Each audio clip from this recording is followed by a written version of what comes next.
Good morning po, beloved people of God. So the psalmist declares, "The Lord is high above the nations, and His glory above the heavens." Let us glorify and magnify the triune God in our gathering today.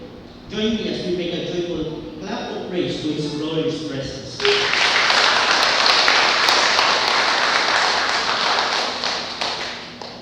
beloved brethren, while Elder is playing the prelude music, let us all bow down our heads and keep in silence. Let us put ourselves in the presence of the Holy God as we prepare to worship Him. Let us think about His majesty and glory and how perverse and totally depraved we were then. We were then totally separated from God and desperately need a Savior. God, who is rich in mercy, found us guilty sinners and sent His only begotten Son, for while we are still weak, at the right time, Christ died for the humankind. Let us always reflect on the immeasurable love of our loving God and Heavenly Father, and the supreme sacrifice of our Lord and Savior, Jesus Christ. Let us praise God. We are redeemed from the pit of darkness and were brought to His wonderful light. In this hour of worship, may the power of the Holy Spirit awaken our passion to serve our triune God devotedly by pursuing our Lord Jesus' mission to share His love and grace to the lost souls of the world. And may we be sensitive to His leading as we tread the path of journey of our faith in Christ.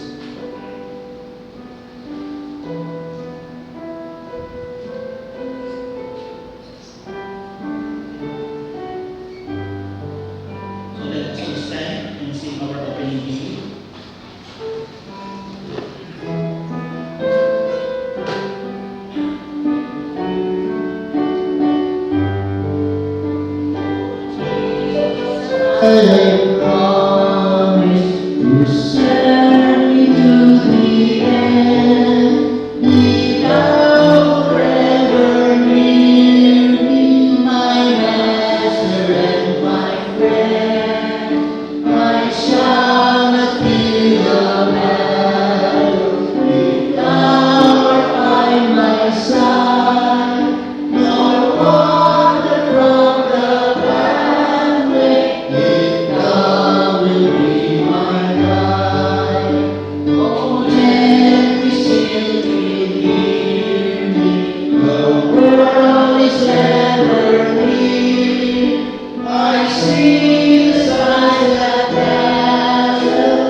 Sing to the Lord, O the earth, proclaim salvation day after day.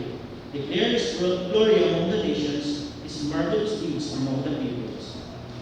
For great is the Lord, and is worthy of praise. He is to be feared above all gods. For the gods of the nations are idols, but the Lord made the heavens. Splendor and majesty strength and joy are his dwelling place. Strive with the Lord, all the countries and nations. Strive with the Lord, glory and strength. Tremble before him, all the earth. The word that is firmly established, it cannot be moved. Let them rejoice, let the earth be glad. Let them say among the nations, the Lord reigns. Let the sea sound and all that is in it. Let the hills be to the land, and everything in them. Let the trees of the forest sing. Let them sing for joy before the Lord, for he comes to judge the earth. Give thanks to the Lord, for he is good. His love endures forever. Let us all pray. Our Father in heaven, you are glorious and almighty. You who is seated and looks down from your throne to us.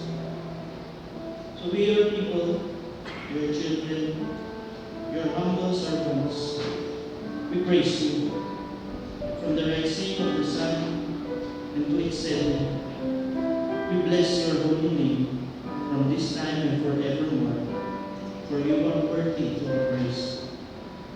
Lord, we praise you for your rich in mercy and full of love.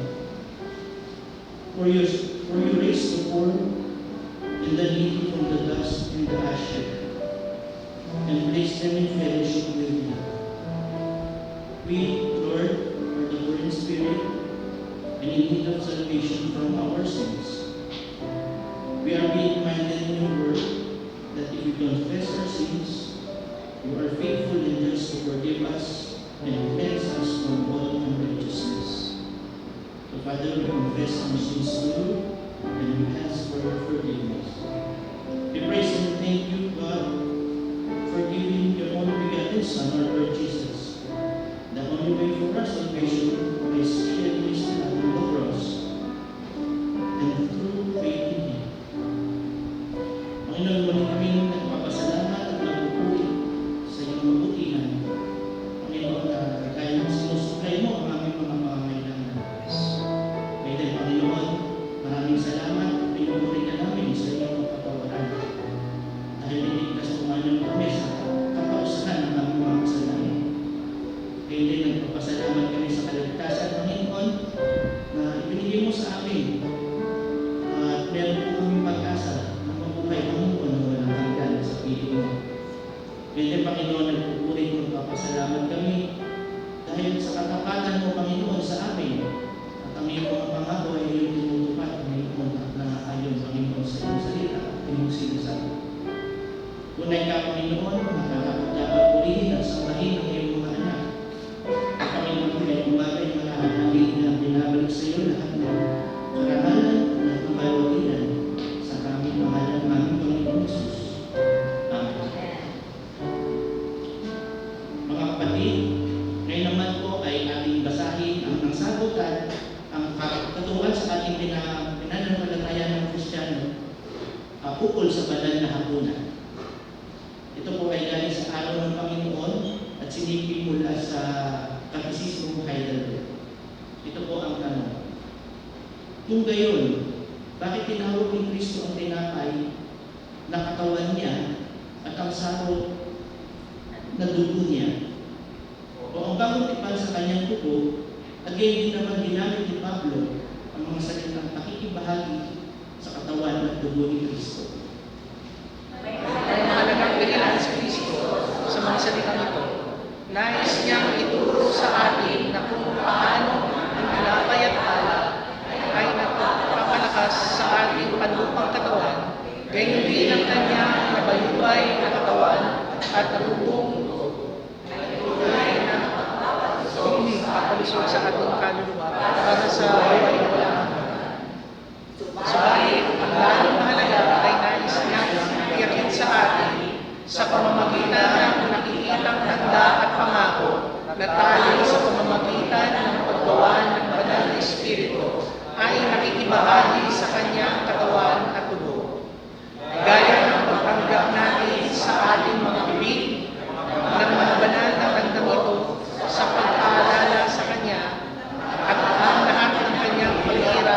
at pagsusunod ay tiyak para sa atin, habang tayo mismo ang nagtiis at nagbayad ng ating pagkakasala. Patuloy po natin sa sambahin ng Panginoon Diyos sa pamagitan ng ating paghawig ng mabuting pagsamba. So we praise God for His great. Praise Him, praise Him.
Love lifted me.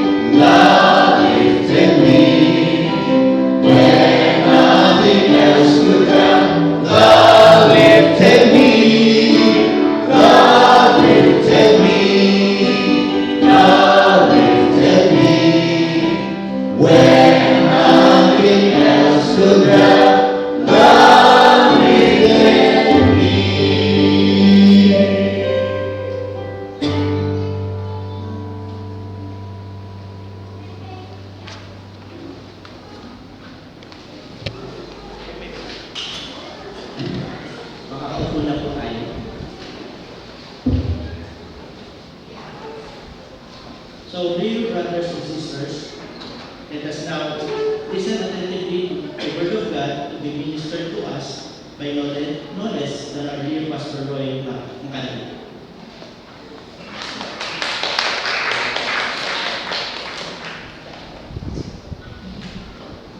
Morning po sa lahat. Tayo po ay panagdali ng manalangin.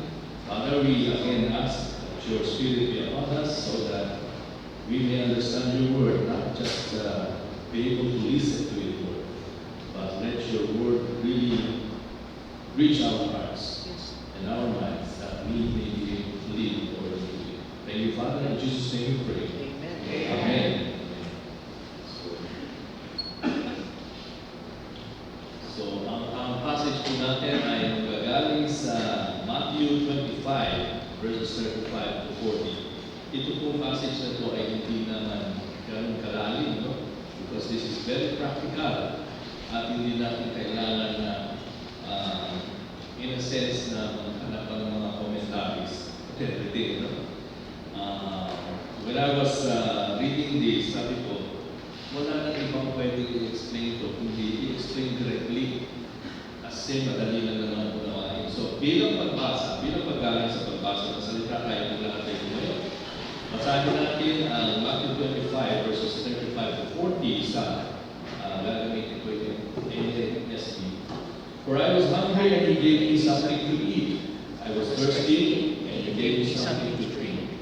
I was a stranger and you invited me in. Naked and you clothed me. I was sick and you visited me.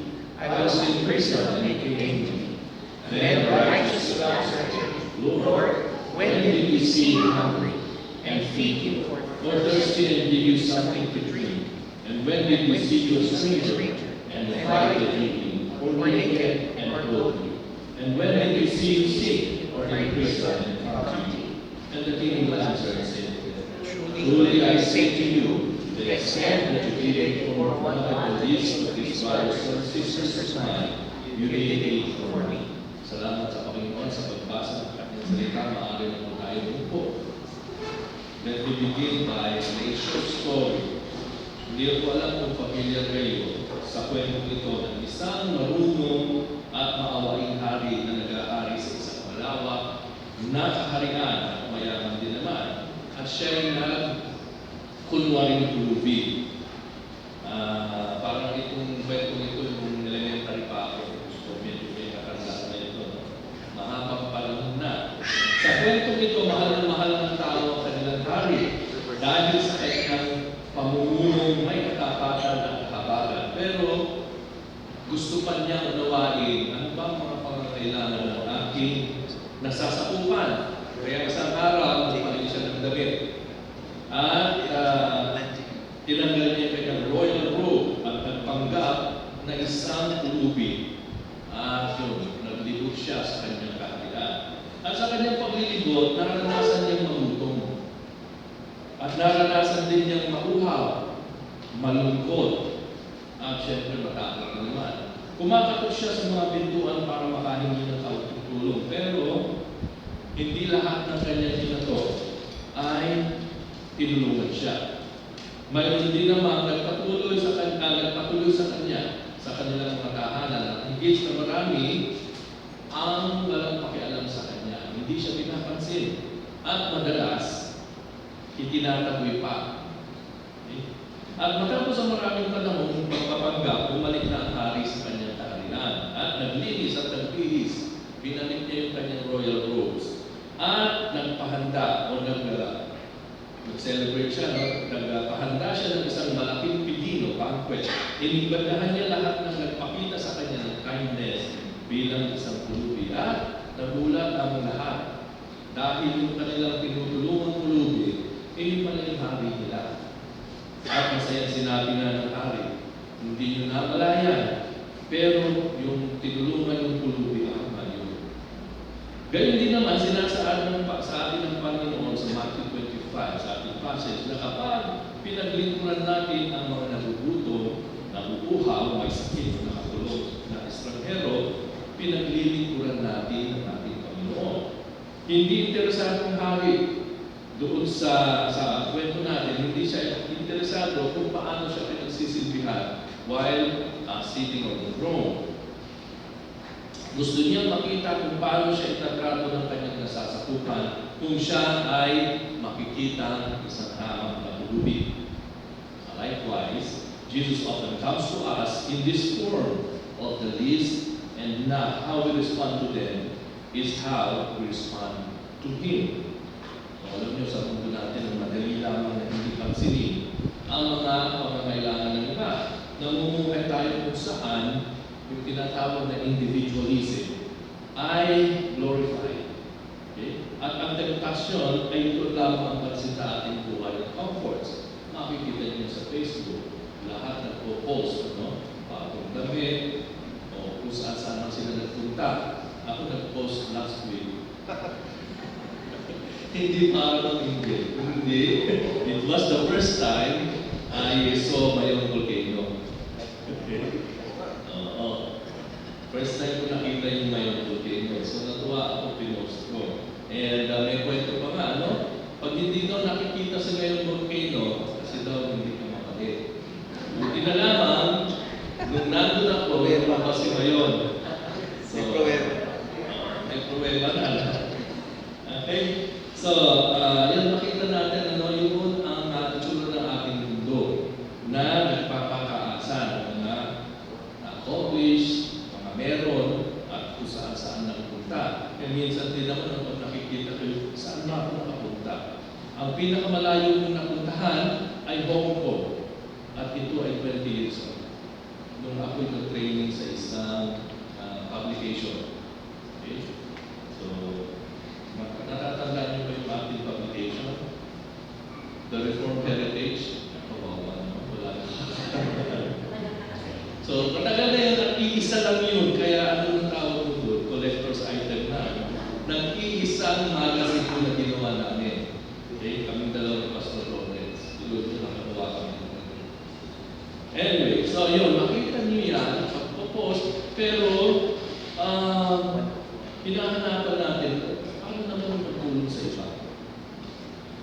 Minsan, pag nakikita natin ang mga politicians na tumutulong sa iba, iba yung naiisip natin. Hindi totoo yan, kasi gusto mo na iboto ka. Pero, siyempre, tanong din natin sa ating sarili. Hindi na tayo tumatakbo bilang mga politicians. Pero ano ba yung ating share? Paano ba natin pinamumuhay yung Matthew 25 na yan? Okay? Sa katunayan, itong bahagi ng passage natin ay bahagi ng mas malawak na kwento ng final judgment kung saan ang Panginoong Jesus ang hari at kanyang hihiwalay yung matuwid sa mga hindi gamit ang nag-iisang criteria, yung criteria ng Diyos. Kung paano nila trinato ang pinakahamak sa kanyang mga kapatid. So today, we will delve into a powerful passage from the Gospel of Matthew that challenges and inspires us to see Christ in the everyday acts of kindness and compassion. Pinapaalalahanan tayo ng isang malalim na katotohanan sa mga talata nito na sa paglilingkod natin sa kapwa, pinaglilingkuran nga natin ang Panginoon. So, let us heed or let's listen to the call to compassion. Naghayag ang Panginoon ng kanyang mga disipulo ng isang vision of judgment kung saan ang acts of compassion ang basihan ng katwiran o righteousness. Binigyan din niya na ang pagtugon sa mga nagugutom, nauuhaw, mga estranghero, mga walang masuot, may sakit at mga nakakulong, sila itong mga marginalized part at overlooked na bahagi ng lipunan. Madali naman gawin ito, lalo na, sabi ko nga, kung ikaw ay nasa gobyerno at kung ikaw ay bahagi ng DSWD. Dahil karamihan dito ay nasa ilalim na ng programa ng gobyerno, kasama na din 40s, ang mga programa ng gobyerno o programa ng ating local na gobyerno, ang ating barangay. Meron pa kayo nakikita ang particular program that helps the needy.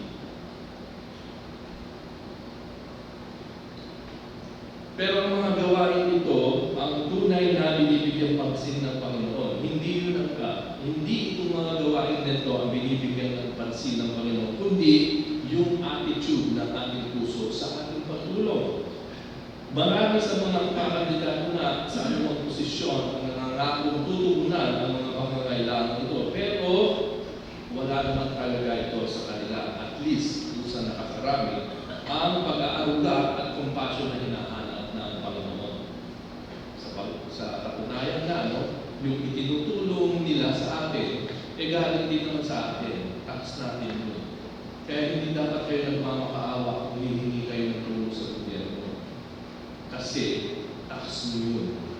I don't want to sound political, but that is the truth. Okay? Na parang paglalapit tayo sa kanila, nagmamakaawa pa tayo, ito lang, kami nagpapasahod sa iyo.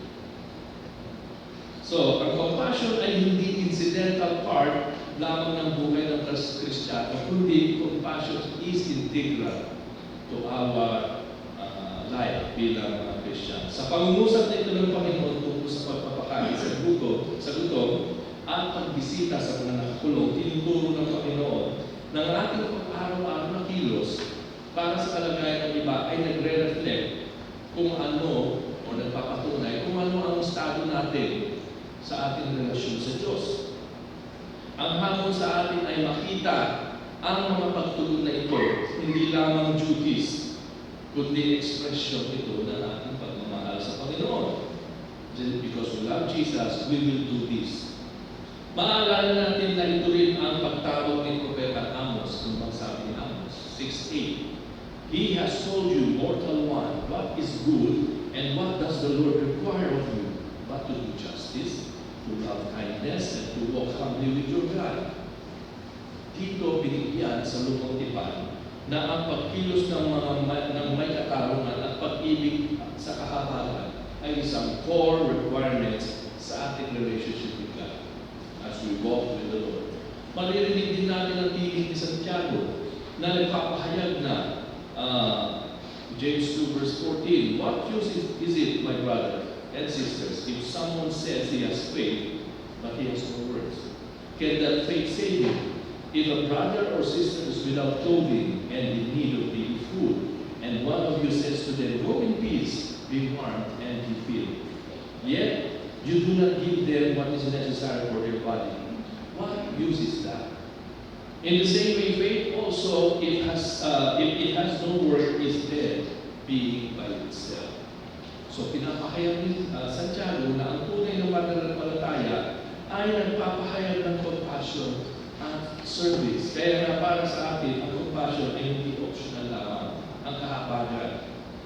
Kundi ito is central sa ating relationship with God. And this is our response to His commands. No, hindi lamang ito call to compassion, but our service has a transformative power. Ang mga acts of kindness na ipinahayag ng Panginoon dito, tulad ng pagpapakain sa mga nagugutom, pagbibigay ng tubig sa mga naguuhaw, pagtanggap sa mga strangers sa iyong tahanan, pagbigay ng damit sa mga walang maisuot, pangangalaga sa mga may sakit, at pagdadaw sa mga nakakulong, eh hindi lamang yan acts of charity. Ito ay transformative. Kapag tayo ay nakikibahagi sa ganitong pagtulong, nakikibahagi tayo sa redemptive work ng Diyos sa buong mundo. Tayo ang nagiging instrumento ng kanyang grasya at pag-ibig. Now, sa isang kwento ito, pampahaba. Sa isang maliit na town kung saan lahat ay magkakakilala, may isang panadero, pangalan niya ay Tomas, na araw-araw gumigising ng maaga para makapagpurno o makapagpili. Okay? Ng fresh bread and pastries, madalas para may ipaggusto sa kanyang pamilya. Isang malamig na winter evening, so alam niyo na hindi dito sa Pilipinas, so sa isang Filipino community dito. Okay? Isang lalaking nagngangalan kay si Pedro ay nawalan ng trabaho recently at hirap siyang maghanap ng pangsustento sa kanyang mag-anak. Siya ay napadaan sa panaderya ni Tomas at dahil hindi pa siya nakakakain sa pagbigatan ng kanyang tuloban, sumilip siya sa frosted glass ng panaderya ni Tomas at tinitignan niya yung mga bagong luto. Sa katunayan, ang bagong bagong luto.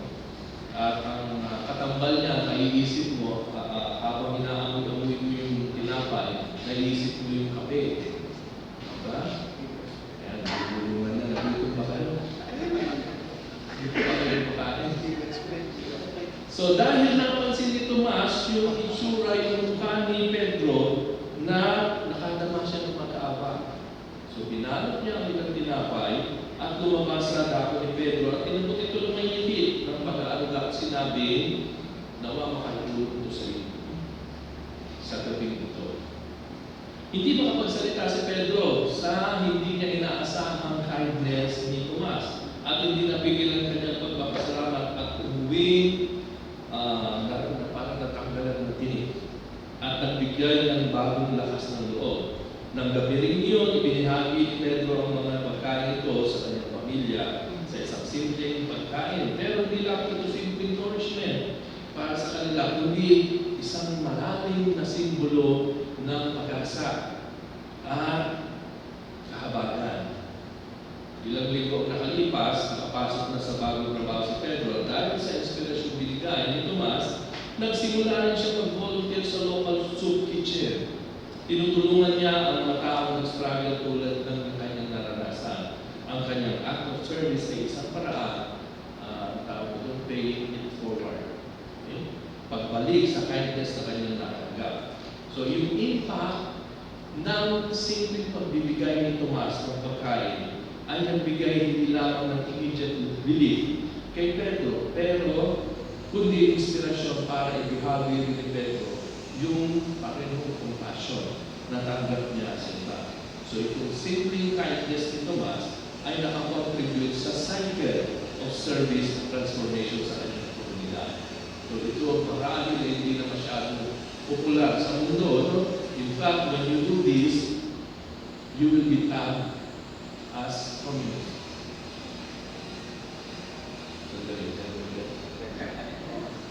Parang nakaka-nervous yung sinabi ko. But the thing is, when you serve people, napabrand kang komunista. So that is a big challenge for the church. Kaya siguro ang simbahan hindi makakilos kasi natatakot na sila ay mahusgahan ng gobyerno. But doesn't matter. Kakaunti lang ang panahon natin sa mundo. Meron din silang kakalagyan. Sinabi rin ni Pablo, for you were called to freedom. Dito pala yun. So in serving others, we participate in God's redemptive work and reflect His love in tangible ways. Itong story ni Tomas ay nagpapaalala sa atin na kahit simpleng pagpapakita natin ng kindness ay isang powerful and transformative act embodying the heart of Jesus' teaching about serving the least of this. Kaya nga sabi ni Pablo, for you were called to freedom. Brothers and sisters, only do not turn your freedom into an opportunity for the flesh, but serve one another through love. Kaya nga tayo inaanyayahan ni Pablo, no, na gamitin kung anong freedom meron tayo para paglingkuran ng iba sa pamamagitan ng pagmamahal o pag-ibig. At ang paglilingkod na ito ay nagbabago hindi lamang sa ating pinutulungan, kundi pati sa ating sarili, yung ating outlook. Sa ating paglilingkod sa iba, mararamdaman din natin ang puso ay natatransform dahil winawasak ng compassion. Yung mga barriers, pinapalambot ng pag-ibig ang matitigas na puso at inihahayag ang estado ng ating relasyon sa Diyos. We become more and more like Christ, embodying His love and mercy in tangible ways. Pero hindi lamang ito called compassion na nagtatransform sa ating buhay, kundi ito'y pagtawag na kilalanin ang Diyos sa mga hamak na kapatid niya. So we need to recognize Jesus in the least of this. Ito yung pinaka-striking part ng passage. Ang kaisipan, ang paglilingkod sa iba ay equivalent to serving Jesus Christ. Jesus identifies Himself with those who are in need. those who are often neglected and despised. Ang pakikibahagi ito ay hamon sa atin na tumingin sa labas ng ating sariling comfort at sa ating sariling status para makita ang Panginoon sa bawat tao makakasalamuhan natin. Again, this is a big challenge, lalo na kung ikaw ay nagtatry sa kalye at may kakatok, bibigay ka ba o hindi? Kasi marami ng mga scam ngayon. Kunyari, nanihira, mamamalimos. Kaya na kailangan ng discernment to para kita natin sino talaga yung nangangailangan. Kaya rin sa mga Kristiyano hindi rin makatulong kasi nga sa mga scam na nangyayari. Okay? At alam natin, itong mga namamalimos, pagkadating ng gabi, tinitipon ng mga kung sino-sino at kukunin yung hilimos. Kaya nga better, pagkain na lang ang ibigay. Okay? Para yung sa kanila. At alam niyo bang may batas bawal ng limos? So it will really go against the commandment of the Lord. Ano yung commandment of the Lord? At kahit si Calvin sabi niya, magbigay ng alms sa mga mahihirap. Siguro simulan na lang muna natin dito. Pakitaas na kami ng mahihirap dito para mabigyan kayo mamaya. Bakit mabigyan? Mahirap ang sabi. Mahirap intindihin. Mahirap ang intindihin. So yan, no? So we need to pray for discernment so that we may know sino ba talaga yung nangangailangan. Sa katunayan, nasa center yung ibang mga nangangailangan. So kung gusto nyo tumulong, pwede naman direkta tumulong. Ang home for the aged and table for the elderly ay nasa Tanay. So kung gusto nyo bumisita sa Tanay, pwede rin naman. Kung gusto nyo dyan sa Graces, sa likod ng SM, okay, pwede rin kayo bumisita. Sa Hebrews 13 verse 2, pinaalalahanan tayo na do not neglect hospitality to strangers, for by this some have entertained angels without knowing it. So although angels were mentioned here, in broader sense we are serving God. Sa statement ng Panginoon, truly I say to you, to the extent that you did it for one of the least of these brothers or sisters of mine, you did it for me. Tinuturuan tayo na kilalanin ang kanyang presensya doon sa mga hamak, doon sa mga aba, doon sa mga vulnerable, doon sa mga marginalized na tao. Madali lamang mahalin, alam nyo, ang mga taong minamahal din tayo. Mga taong pamilyar tayo at komportable, pero tinatawag tayo ng Panginoon na higitan ang mga ito. I-extend natin yung ating pag-ibig at pag-aalga doon sa mga kahit hindi natin kilala, sa mga taong hindi makapagbibigay sa atin ng kahit anuman. Okay? Ito yung katuruan ng Panginoon sa Luke 10:13-37 sa kwento ng isang Samaritan who was considered an outsider at mababa ang tingin ng mga Hudyo sa kanya. Ipinakita niya ang tunay na compassion sa isang tao halos mamamatay na dahil sa ginawa ng mga magnanakaw. Di tulad ng mga pari at mga Levita na piniling huwag makialam sa pangyayari, ipinakita ng Samaritano ang kilos na nagre-reflect ng isang selfless service.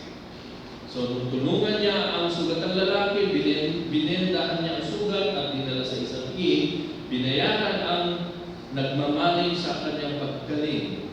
Mayaman siguro ito sa Samaritano, he was able to do all these things. In fact, sabi niya, pagkakulang, pagbalik ko, babayaran pa kita. Pero hindi yun ang punto. Some people will say, kasi he is able. Kaya niya mag-provide, huwag kami wala. But that is not the point. Ang point is, willing ka tumulong sa mga nangangailangan. Siya ay gumawa ng acts of kindness and mercy na lubhang mahalaga sa paningin ng Diyos. Ito yung tinitignan ng Diyos. Okay? Ito ang pagtuturo ng Panginoon na ang tunay na pag-ibig sa kapwa ay pinagpupunuan ng pagtugon sa kanilang pangangailangan, lalo na nga doon sa mga marginalized at distressed. At binanggit ng Panginoon na ang paglilingkod sa mga overlooked o considered the least of these ay pareho lamang ng paglilingkod sa Kanya. Ang kilos na ito ng Samaritano ay isang pagpapahayag ng katotohanan ito. So, this story challenges us to see in every person we encounter and to respond with compassion, recognizing that our service to the least among us is in essence service to our Lord Jesus Christ.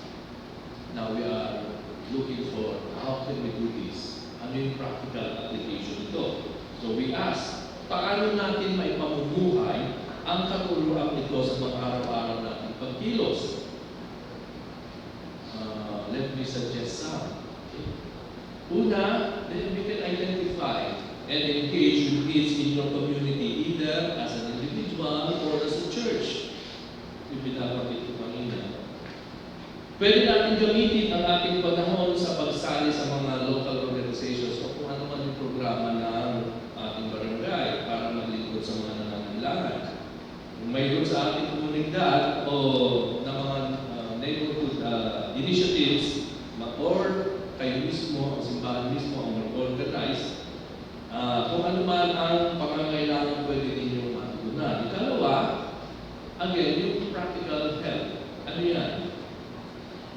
Doon sa aming lugar, sa Marikina, mayroon akong nadaan ng isang simbahan na tuwing Sabado, meron silang libreng agahan sa labas, ano? Kung sino man, driver, kung sino man, basta dumaan doon at kung gutom sila, pwede silang kumain.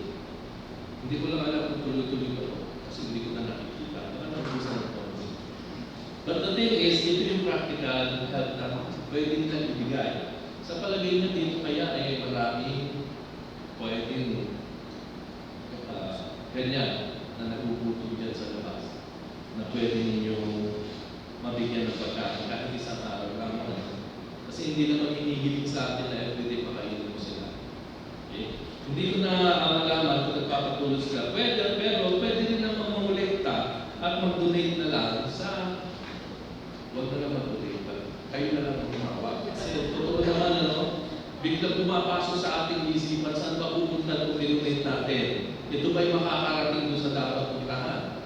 So kung gano'n ang ating pakiramdam, hindi kayo na lang maggawa ng inyong programa. Pero we are still praying that within the government, within the local government, meron pa rin naman mga matitinong tao na pwede natin malapitan.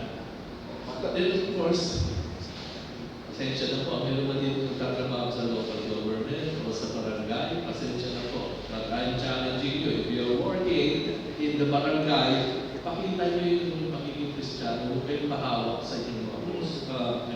Huwag kayong mahawak sa iba. Okay? So, yun ang third, show hospitality and kindness. Although, alam nyo, napakalaking risk naman talaga ito. Buksan natin ang ating tahanan sa mga taong alam nyo na medyo nangangailangan. No? Pwede kong sabihin, hindi naman ako barangay captain, bakit bubuksan sa bahay ko? Pero hindi naman malakihan ang sinasabi ng Panginoon. Sinasabi niya, kung meron dumaan dyan na nangangailangan, pwede nyo na mabuksan ang inyong bahay. Parang sinasabi ni Kuya Nel, konti lang na Kunti lang bukas ha. Huwag lahat. Konti lang. Okay. Totoo, malaki yan, pero alam natin na iba na ang panahon ngayon. Kaya nga kailangan ng discernment, kailangan ng iba yung wisdom. At minsan din naman, ang pinakamalaking tulong natin na pwede ibigay sa kanila, yung pakikinig sa kanilang hinaing. I-offer natin yung ating time and empathy doon sa mga dumadaan sa mga difficulties. Okay? And it's also a challenge. Yun pwede nyo gawin hindi lang sa labas, kundi among yourselves. Baka meron kung kailangan ng mahirahan ng kanilang kabigahan sa puso. So, be ready for that. Buksan ninyo ang inyong mga tela.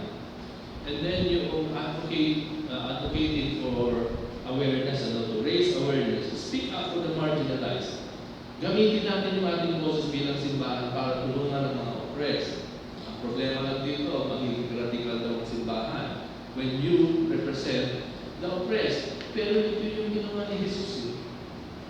Okay? Kaya may book, Revolutionary Jesus. Okay? Kasi revolutionary yung kanyang kilos. Pero hindi naman siya parang si Gandhi rin. No? Hindi naman siya by force, kundi he made a stand for the oppressed. And finally, you can integrate compassion into your daily life. We can practice random acts of kindness. Maghanap ng oportunidad na maipakita ang inyong kindness sa simple paraan. Every now and then sa Facebook, nakakakita ko nito. Sa US yata ito. Na magbibigay lang ng bulaklak, tapos iwanan niya na. Walang anumang discussion. Sa isang banda, sa isang university, may inabot siyang box. Laptop na bago pala yun. Inabot niya lang doon sa isang estudyante nakaupo. Binigay niya lang. Tapos malis na siya. So yun yung mga random acts of kindness. Pero hindi ko naman sinasabing magbigay kayo ng laptop. Okay? To the poor. Okay, magbibigay ng laptop to the poor. At saka huwag kayo magbibigay ng kotse to the poor. Okay? Sali ka ba kuya? To the poor. Para dalawa na tayo to the poor. Okay. So nakikita natin yan. In fact, may isa pa sa Facebook na nakita ko, nakapila yung matanda sa cashier at nagbibilang ng pera. Kakapiraso lang yung kanyang binili kasi wala na siya pera. Yung nasa likod niya, kumuha ng card, ginanon na doon sa sweet rice. Eh, nagulat yung habang nagbibilang yung matanda, bayad na pala. Kinalabit lang siya nung cashier, sabi na bayad na. Hinahanap niya yung mamang nagbayad, nawala yung mama. So, siguro kasama konti lang, kaya pumayag na ako. There are also times that I am looking for that opportunity, lalo na yung kulang ng piso, 5 piso, makabigay lang. So, pwede natin gawin yung mga random acts of kindness. Mayroon din ito pa ang isang medyo nakakaantig ng puso, nakaposte sa labas ng isang restaurant, hindi naman high class ng restaurant, pero nakaposte doon lahat ng resibo ng pagkain, tapos nakasulat, kung ikaw ay gutom, kumuha ka lang ng resibo, bayad na yung kakainin mo, pakita mo lang sa waiter, walang to. Kaya natin. Punta tayo dyan, Jollibee, kung saan man, bili tayo na kung ano, tapos sabihin natin sa manager, ilagay mo mga resibo dyan sa labas, at kung may gutom, kunin lang nila yan.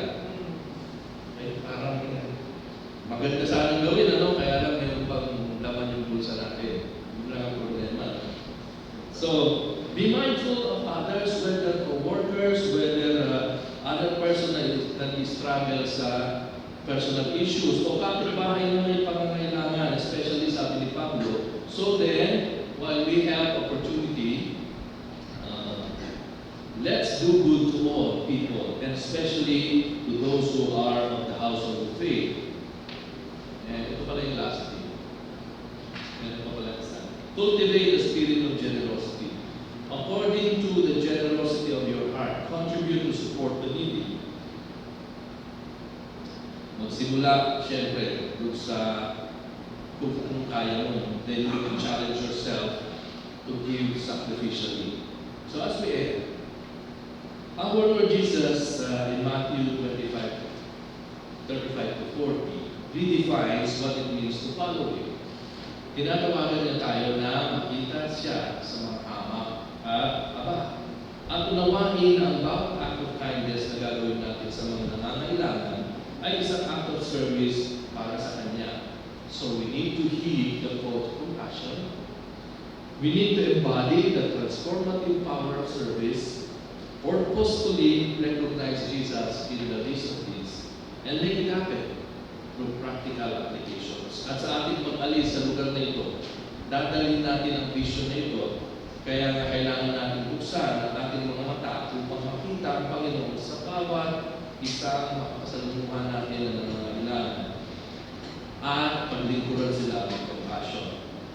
And may we be a community known not only for our faith, but for our love and action. And may we always remember that in serving the least of these, we are truly serving our Lord. Let us pray. Heavenly Father, we thank you for the example of your Son Jesus, who came to serve and not to be served. Help us to see your presence in the faces of those who are hungry, thirsty, lonely, sick, or in prison. Empower us, O Lord, to act with compassion and to love without boundaries. Transform our hearts so that in serving others, we might truly serve you. In Jesus' name we pray all these things.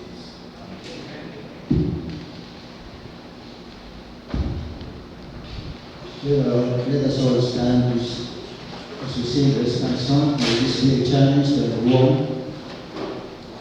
Whatsoever you do to the least of my brothers, that you do to me.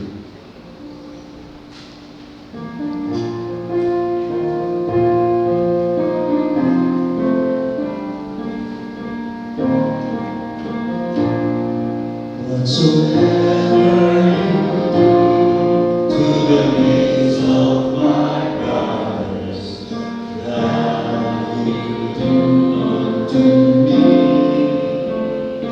When I was hungry, you gave me to eat. When I was thirsty, you gave me to drink. Now enter into the home of my Father. Whatsoever you do to the least of my brothers, that you do unto me. When I was homeless, you opened your door. When I was naked, you gave me your coat. I entered into the home of my Father. Whatsoever you do to the least of my brothers, that you do unto me. When I was weary, you helped me find rest. When I was anxious, you calmed all my fears. Now enter into the home of my Father. Whatsoever you do to the least of my brothers, that you do unto me. When I was restless, you listened and cared. When I was lonely, you gave me your love. Now enter into the home of my Father. Whatsoever you do to the least of my brothers, that you do unto me. When in a prison you came to my cell, when on a sick bed you cared for my needs. Now enter into the home of my Father. Whatsoever you do to the least of my brothers, that you do unto me. In this strange country you made me at home, seeking employment you found me a job. Now enter into the home of my Father. Whatsoever you do to the least of my brothers, that you do unto me.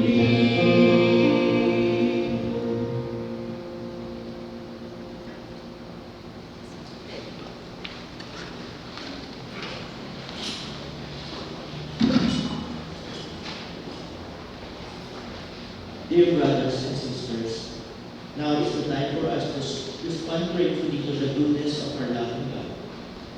When we bring our tithes and offerings, we give back to God a portion of what He has given to us. May I read to you an exhortation which will inspire us to bring our tithes. This exhortation is coming from 2 Corinthians chapter 9, verses 8. And it says, "And God is able to make all grace things abound to you, so that having all sufficiency in all things at all times, you may abound in good work." May we call on now our deaconesses to collect our tithes and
ang gusto namin, Panginoon, ay mamalugod ka at ikaw magbigyan ng karangalan at kapurihan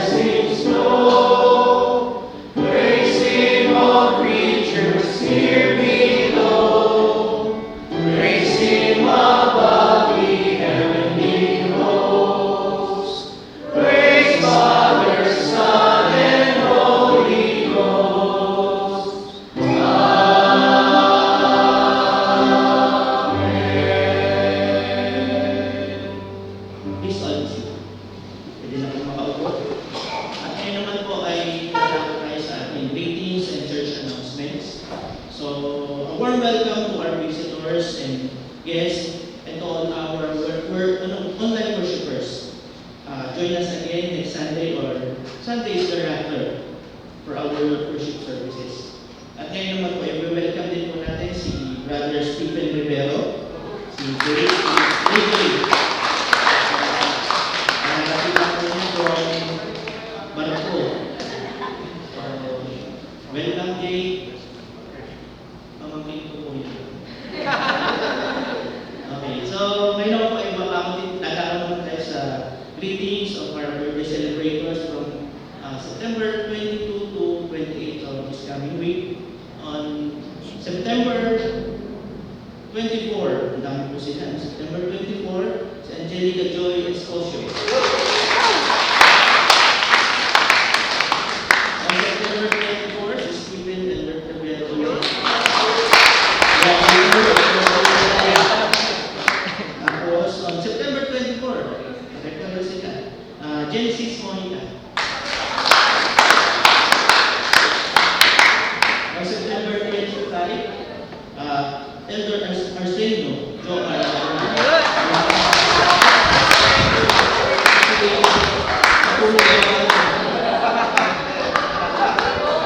September 28, si Diego Tobias Gonzalez. At meron pa pong pahabol na birthday celebrators on September 20, Regeline Daquet.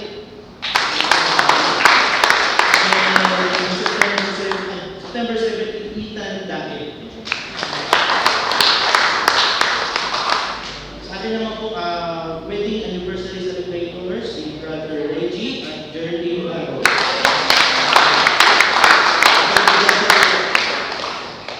At ngayon naman po ay sa ating mga announcements. Ito na po natin announcement is our prayer meeting. So the prayer ministry invites us to join the prayer meeting every Wednesday at 10 o'clock in the morning sa Sunday school room po doon po sa likod. So send in your prayer request to Deacon Lea Leocas. So si Deacon Leocas, at then po bigay ang mga prayer requests.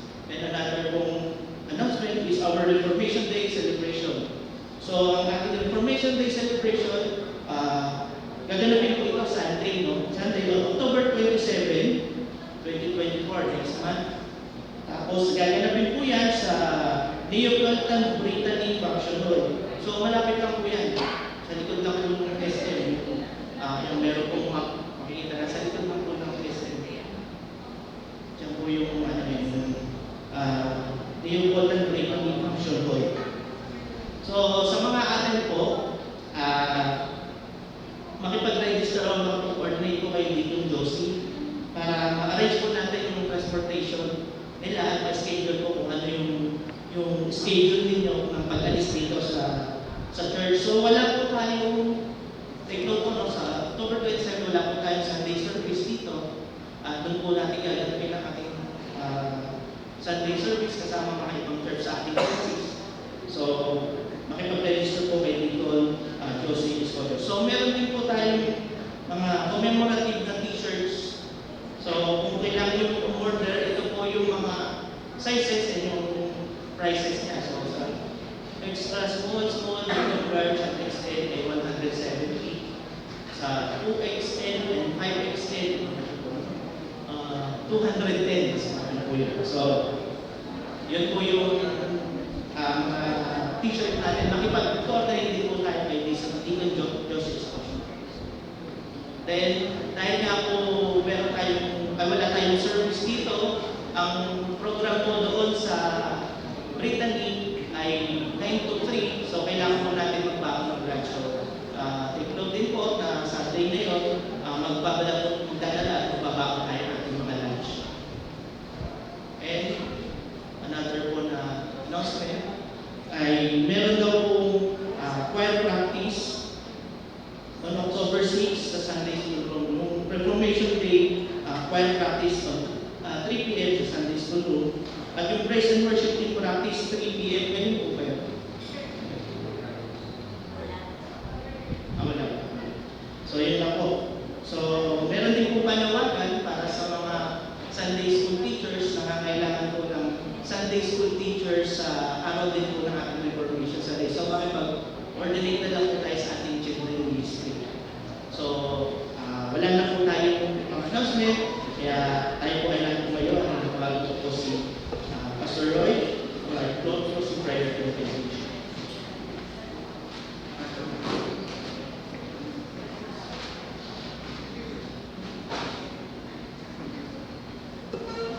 Sige po tayo manalangin. Panginoon, patuloy namin pagpasalamat dahil ikaw ang ligtas sa amin at napakita ng iyong pagkabalan.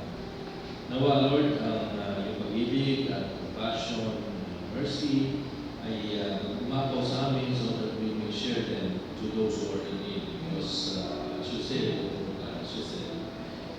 we are doing this while we are serving you also. So help us to be willing, Lord, to give practical help and to do random acts of mercy. Inaalala din namin ang mga nagse-celebrate ng birthday sa linggo ito, si Elsa Cortez, si Angelica Escosio, si Stephen Rivero, si Genesis Bumayca, si Joan Harunao, at si Jacob Rosales. Father, may you continually bless them with all the spiritual blessings in Christ Jesus so that they may be strengthened and they may do the work that you have given them. Thank you, Lord, for the new year, ang panibagong taon na ang paglilingkod sa iyo. Itaan sa kanila rin, Lord, na ang iyong compassion, ang iyong pag-ibig, at ang iyong righteousness.